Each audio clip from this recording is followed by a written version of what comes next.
escucha la historia personal de Pacho Flores de primera mano, tal y como van a poder hacer todos ustedes a continuación, se da cuenta de que gran parte de la culpa de que él sea sin duda alguna el mejor y más grande trompetista a nivel mundial en estos momentos la tiene su gran determinación.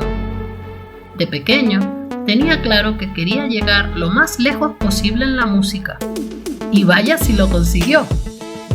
Pacho es una persona que transmite seguridad, pasión y entusiasmo por todo lo que hace, que adora descubrir nuevas sonoridades tímbricas y sonoras cuando toca, y de cuya grandeza musical se hablará, sin duda alguna, en los libros de la historia. Es un tremendísimo honor recibir hoy en Sinfonía de Palabras a Pacho Flores.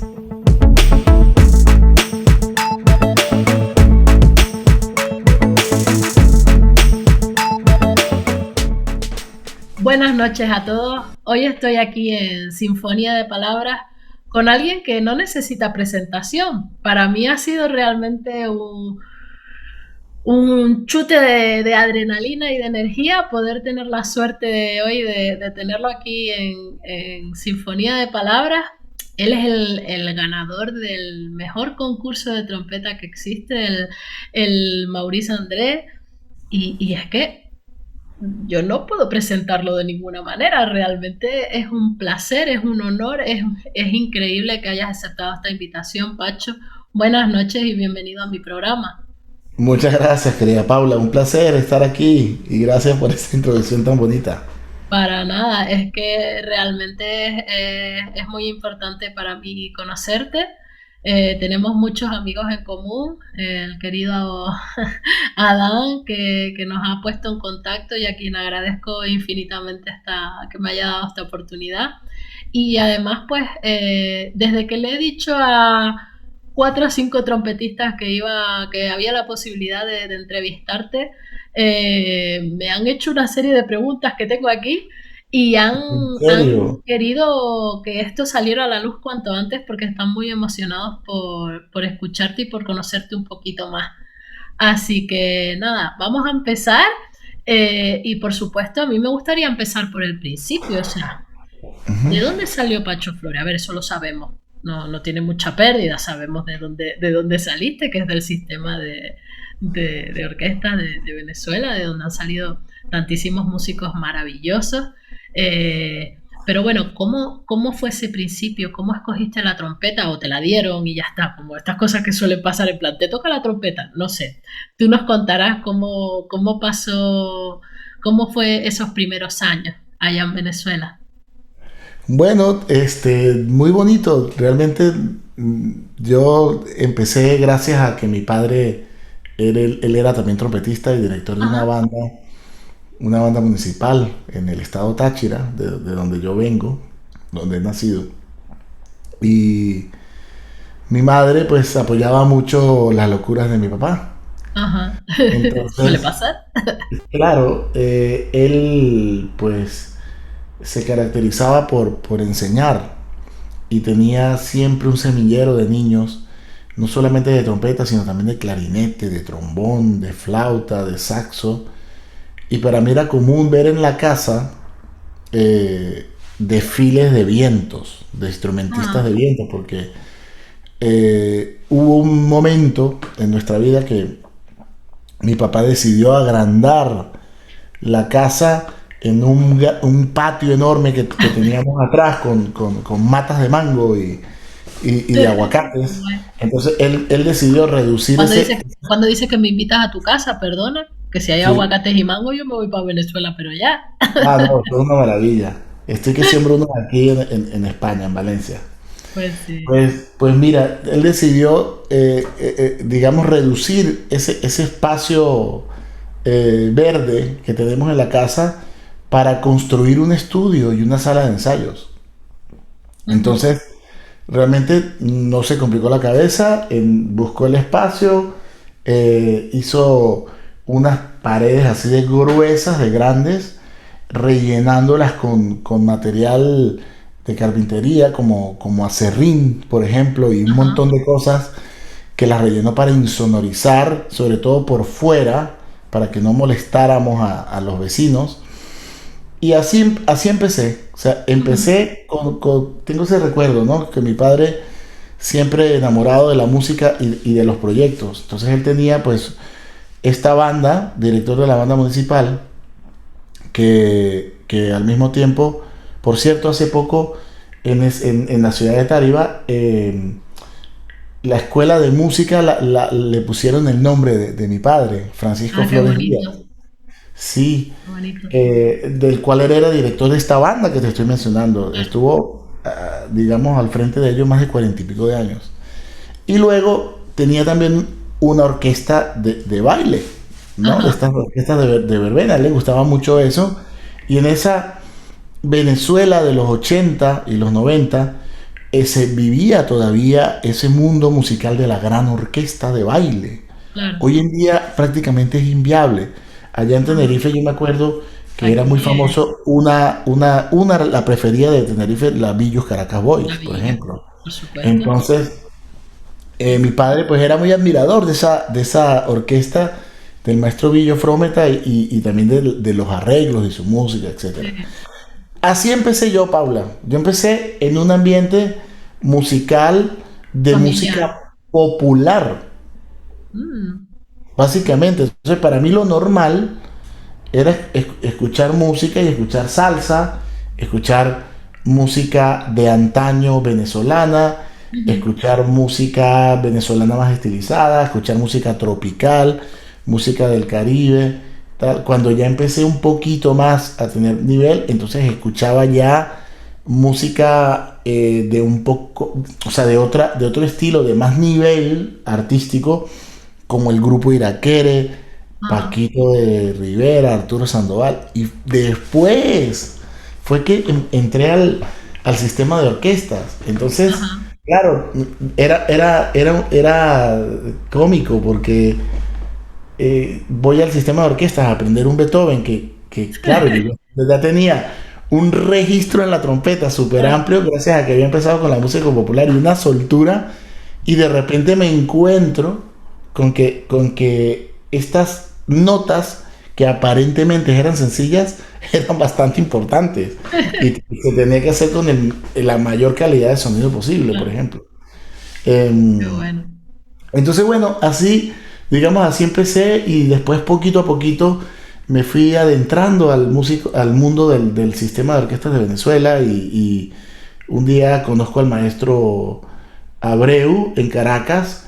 Yo sabía quién era y había escuchado hablar de él, pero yo nunca lo había visto en una foto, por ejemplo. Ujú. Entonces, él era una persona bajita de estatura, pero bueno, si vemos desde su cabeza al cielo, Ajá. realmente el espacio es cortito porque Cortito, ¿no? era un grande el Ya. maestro. Y tenía unos lentes Ajá. enormes. Entonces, cuando el maestro te prestaba atención, era como dos misiles que, que- que tenía. Entonces, eso intimidaba mucho. A mí me intimidó muchísimo. Con 15 años lo conocí y con 16 Ajá. personalmente. Y cuando me conoce, le hice una audición y no dejó que me regresara a mi casa, a San Cristóbal.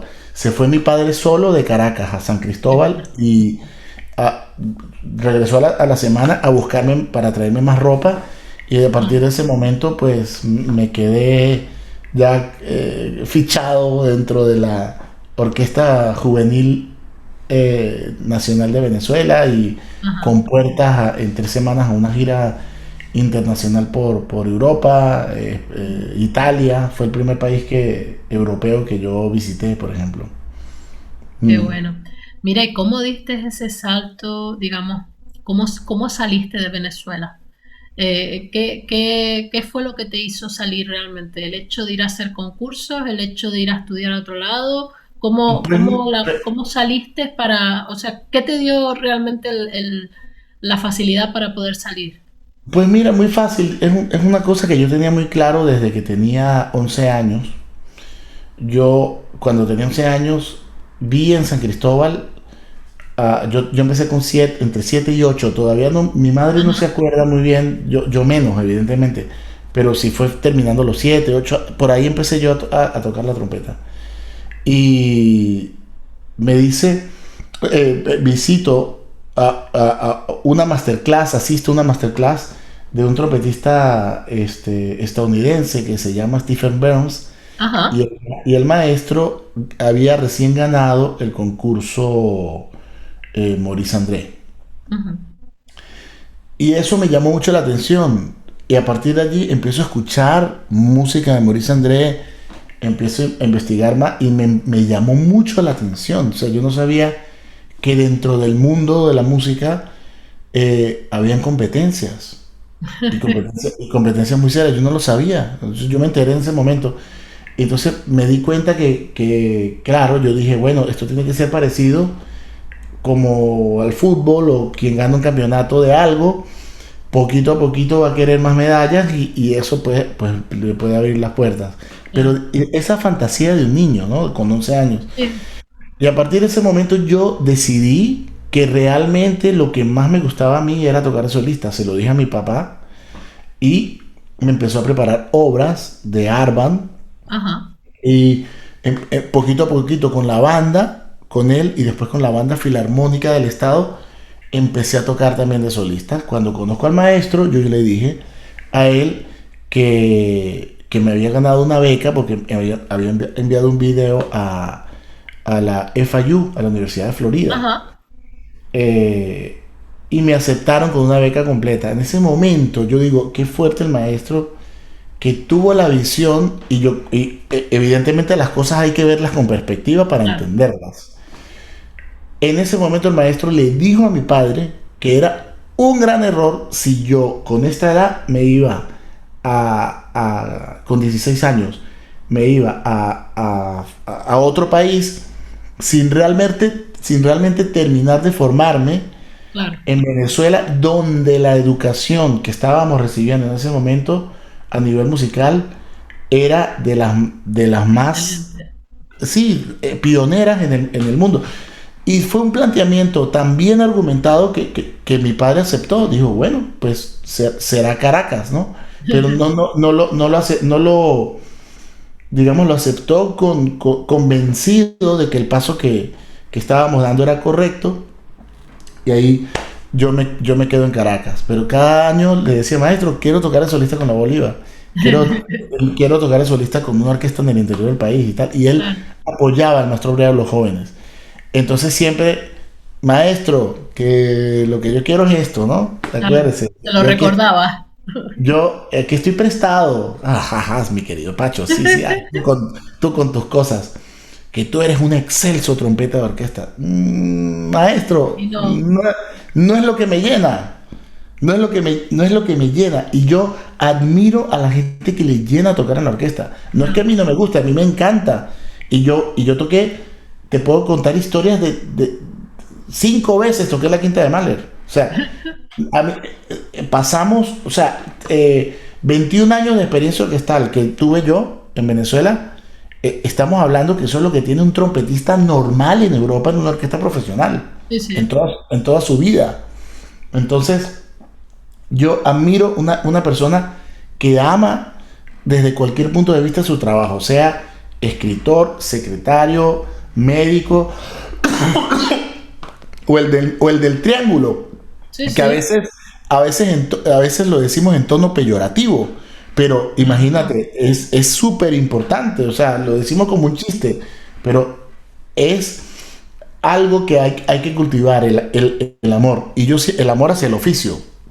Y siempre yo soñé con esto. Entonces, poquito a poquito, pues, sin mentiras y con el pecho descubierto, yo le decía al maestro Abreu, porque es que para nosotros era importante dentro del sistema de orquestas tener la aprobación del El apoyo, maestro. claro.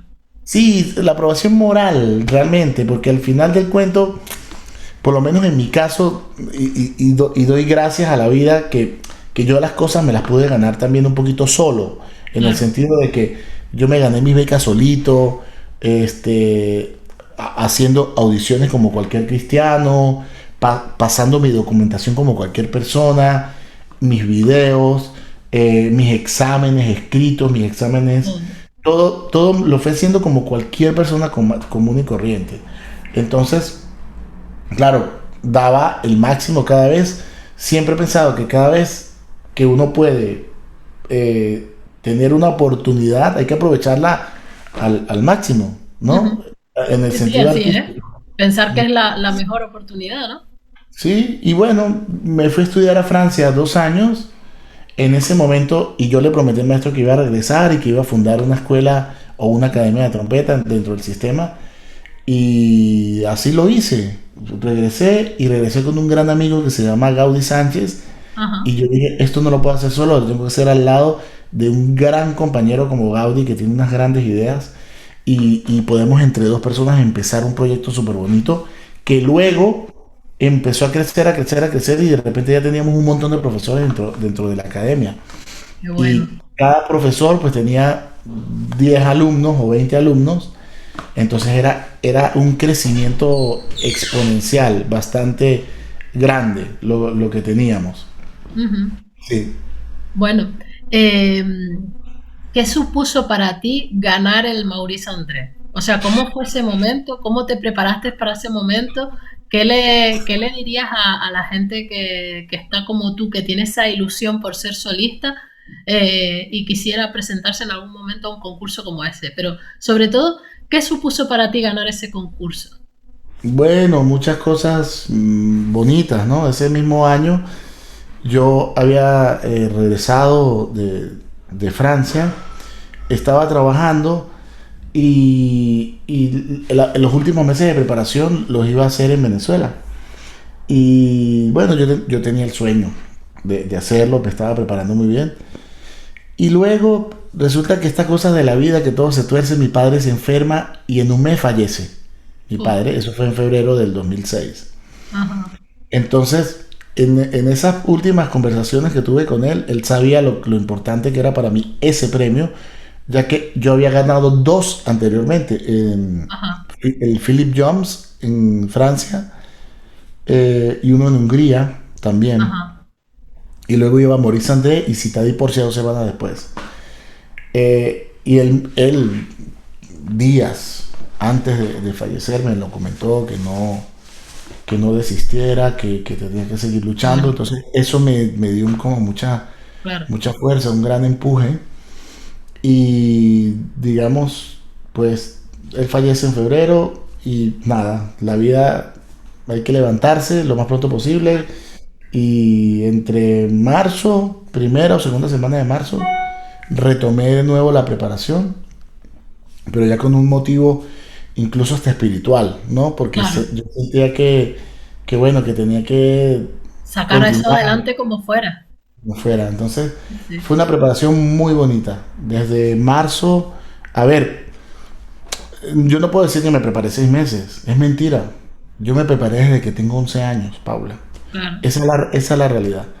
Entonces, sí, sí, desde los 11 años hasta los 23 estamos hablando de un montón de años allí realmente enfocado en el estudio del instrumento al máximo, ¿no?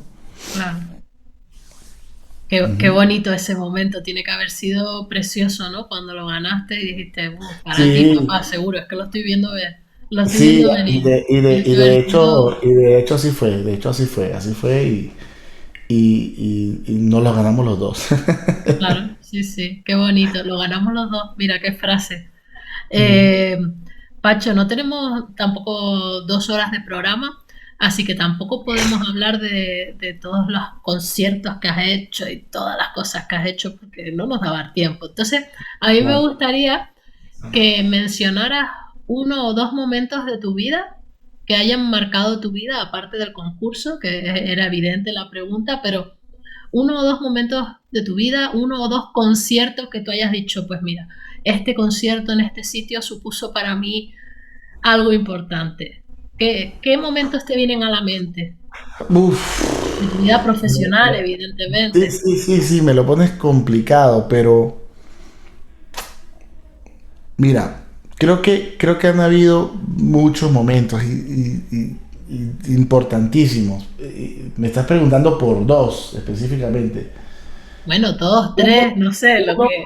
uno en mi vida profesional que yo creo que fue el punto de quiebre Ajá, fue haber conocido al maestro Abreu.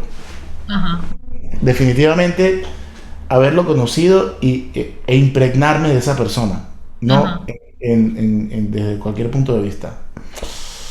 Lo cual yo creo que si no lo hubiese conocido, mi historia sería distinta.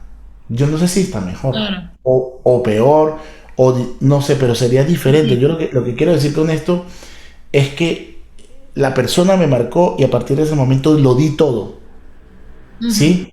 Y me abrió la cabeza. Esa persona a mí me abrió la cabeza desde un sentido artístico. ajá, Realmente él era un gran líder y me parece honesto mencionarlo, ¿no? Y luego otro momento, ya digamos, voy a nombrar lo último que he claro, vivido, porque he pasado por muchos grandes conciertos y grandes directores, pero eso va realmente increciendo y sigue pasando, grandes orquestas, grandes directores y grandes auditorios. Eso forma en este momento parte de mi día a día. Pero ajá, un punto importante que para mí supuso un montón de años fue el haber desarrollado unos instrumentos con la Casa Stoneby que están en Valencia, aquí en Valencia, España, y con compositores que me compraron la idea de escribir para estos instrumentos. ajá, Entre ellos, Arturo Márquez, Paquito de Rivera, Roberto Sierra, Efraín Osher, Christian Lindbergh, y eso a mi persona también me ha animado mucho y yo ya me he puesto a componer en los últimos años de una forma eh, con rigor. O sea, realmente antes pues yo hacía mis arreglos y cositas, pero ahora ya pues estoy entrando en un mundo eh, de la composición donde, bueno, ya mis obras las critican los críticos sí, sí. y de momento han sido positivas, ¿no? Se Pero, ríe. claro, pero lo que quiero decir es que he llevado hasta un terreno bastante complejo a Claro, nivel artístico mis obras al lado de las de Paquito de Rivera, al lado de las de Arturo Márquez y las he combinado. Eso para mí ha sido importante. te ha Y lo marcado cual, también. este repertorio, digamos, la primera fase de este gran repertorio se finalizó antes de la pandemia, en septiembre del 2019, con un disco con la Orquesta de Minería, Ujú, donde Paquito de Rivera, Arturo Márquez, Daniel Freiber, Efraín Ocer y una obra mía están en ese disco. qué Ese maravilla. disco representa para mí el caminar y el esfuerzo de muchísimos años de Años. trabajo para poder lograr que estas comisiones se dieran y que estos trajes a la medida, que son conciertos que hoy en día son complicados para el Claro. trompetista común, Ujú, pero la idea es que en 10 o 20 años ya sea parte del repertorio y se vea totalmente normalizado.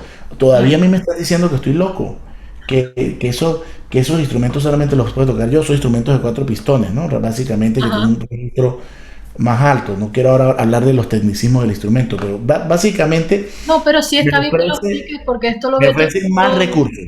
En resumen, más recursos, Ajá, más registros y más colores. Entonces, el compositor tiene más pinceles para pintar claro. en su música. ¿Qué pasa?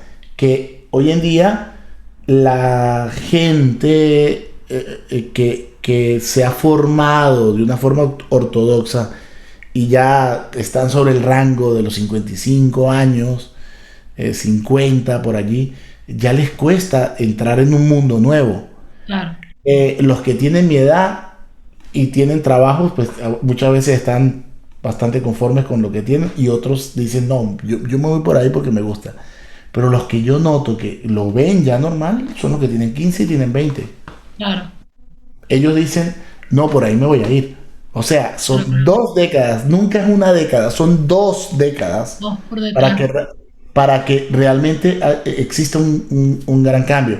Entonces yo ahora a mis 40 que los acabo de hacer en octubre, yo estoy completamente convencido que los de 15 y los de 20 son los que van a normalizar en una educación formal Ujú. todos estos conciertos nuevos de trompeta que me han dedicado. Qué Y por guay. supuesto, realzando y llevando lo que es un poco mi identidad como latino.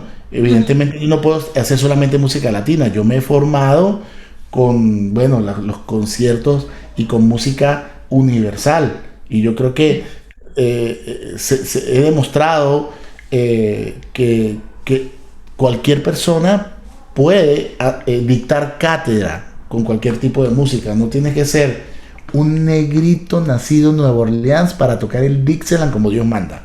O sea, Ajá. eso se puede aprender. No tienes que ser un cubano para tocar los sones, o no tienes que ser un mexicano o un venezolano para tocar joropos. No, eso se aprende también. Claro. O sea, si tienes igual, entonces nosotros también aprendemos a tocar Haydn, Beethoven, Mozart y Borjak. Sí, sí.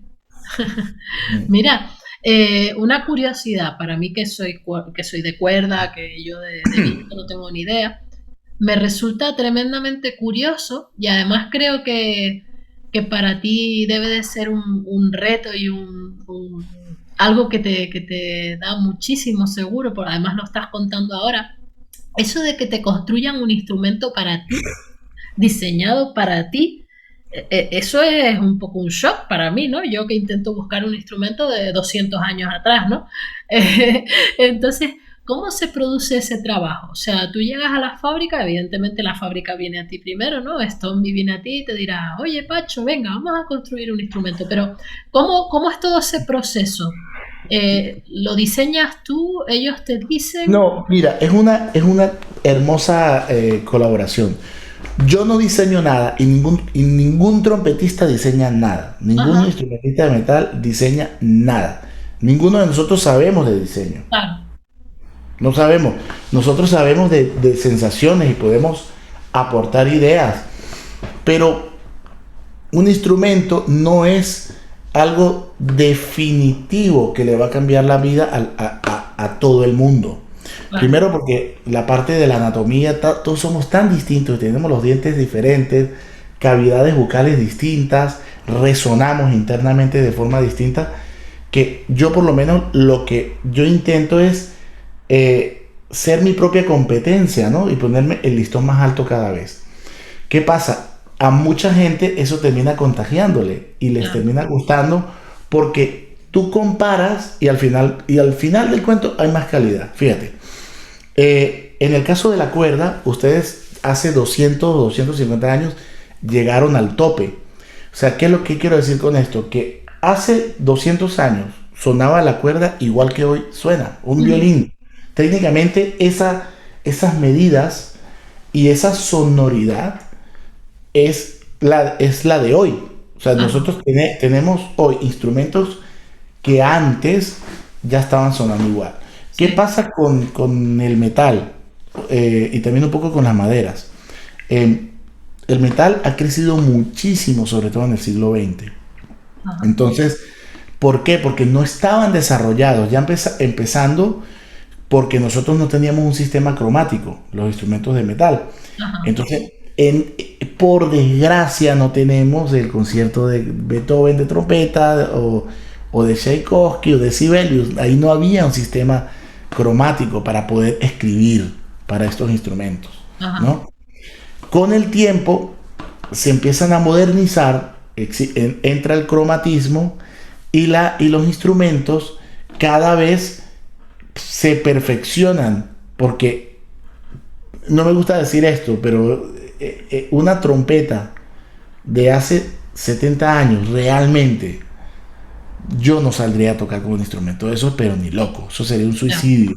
Un suicidio, para mí sería un suicidio. O sea, como adorno, es un bello adorno, pero no la puedo utilizar Claro, porque no me va a dar la prestación que yo necesito. Entonces, claro. nosotros en el siglo XX y ahora en el mismo siglo XXI nos estamos todavía desarrollando. Ujú. Por eso es que muchas veces vemos orquestas que la solución es agrandar la cuerda porque el sonido del metal ya de por sí se ha hecho más poderoso. Claro. Entonces, una solución es agrandarla, ¿no? La cuerda. Y otra es, bueno, como hace el director a veces, que pone la mano para que no suene tan duro. Eh, Sí, entonces, Afloja. claro, ¿qué pasa? Que hay mucho que ofrecer todavía. Yo no me puedo Claro. quedar solamente con lo que ya se ha hecho. Ahora mismo, con todos estos conciertos de trompeta y estos instrumentos, se han abierto nuevos caminos para que podamos andar. Y eso es lo bonito. O sea, lo que pasa es que uno no lo nota porque uno lo está viviendo en primera persona, pero sí podemos decir que en este momento el metal todavía estamos haciendo historia, porque se están haciendo cambios importantes. Qué interesante toda esa visión, ¿no? Para uno que no conoce el mundillo, resulta tremendamente interesante. Pacho, se nos va acabando el tiempo. Yo siempre termino con la misma pregunta y es una pregunta un poco distinta. Yo quiero saber, y seguro que la gente que nos está escuchando también, ¿quién eres tú? ¿Quién es Pacho Flores? O sea, cuando tú sueltas la trompeta y dejas de lado la música, que esperemos, si eres como yo, no la dejarás de lado mucho, ¿no? Pero cuando tú dices, hoy toca hacer otra cosa, ¿quién es Pacho Flores fuera de la música, fuera de la trompeta? ¿Qué te gusta hacer? ¿De qué eres friki? ¿Qué haces con tu vida en general? Bueno, lo primero, antes de responderte la pregunta, voy a decirte mi pequeña biografía. Te vas a quedar Venga, loca. venga, a ver. Na- Nací en San Cristóbal, Venezuela. Vamos a poner una fecha de comienzo. Comencé a la edad de 7 años a estudiar la trompeta y todavía sigo estudiando. Ese es mi currículum. O sea, es, pues, ¿quién soy yo? Un músico 24 horas al día que cuando dejo la música o la trompeta, mi cabeza siguen los sonidos Claro. y las ideas.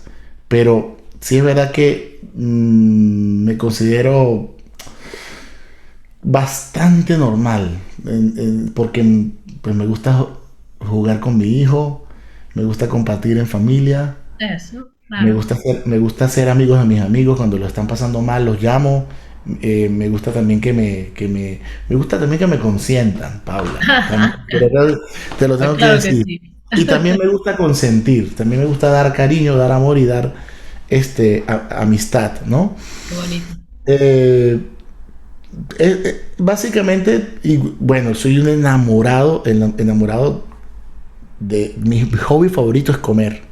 Ah, mira, pues mira, es un buen Me hobby. encanta, Las me paellas, encanta. ¿cómo las lleva? Las paellas ahí en Valencia. Bien, bien, gracias, gracias, bueno, me Las dieron, conoces. pero me dieron mi pasaporte valenciano, claro que sí. Gracias a las paellas, ya estoy ahí con la pena, este, codo a Vamos, codo. te veo, vamos, ahí en la muralla, vamos todo el día. Sí, Qué bueno. sí.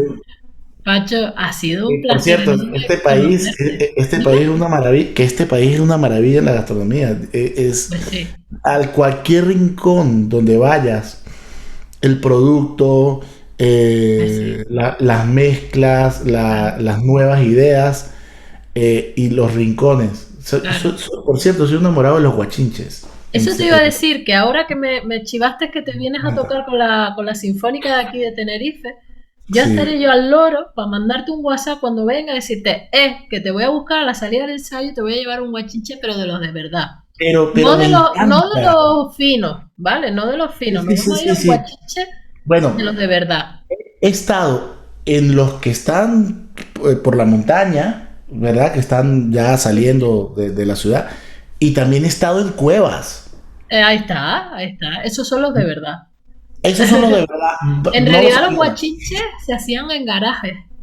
En los garajes de la familia, digamos que la gente vendía el vino que les sobraba, ¿no? Los agricultores, con la comida del día que había y se hacía, pues, la vendían en el mismo garaje de la casa o en el solar que tenían, ¿no? Entonces, realmente cuando vas a un guachinche de verdad, vas a una casa, a los bajos de una casa, a un garaje, a un... Ahora ya están, pues, claro, hay unas normas sanitarias, digamos, ¿no? Es otra cosa, entonces está todo mucho más modernizado. Pero todavía quedan algunos sitios donde se ve esa cosa antigua, ¿no? Que tú dices, ahí quiero comer yo porque eso es comida casera, pero de la buena. Qué Y bonito, qué te bonito. llevaré, ya Pues verás. muchísimas gracias, para mí va a ser un placer. Además voy con un gran paisano, Ajá, Cristian Vázquez, que es primera vez que ajá. dirige la orquesta, y voy a estrenar allí un concierto mío para Fliscorno, por Ah, cierto. ok. Entonces va a ser, yo creo que va a ser una semana bastante emocionante. Y Qué bueno.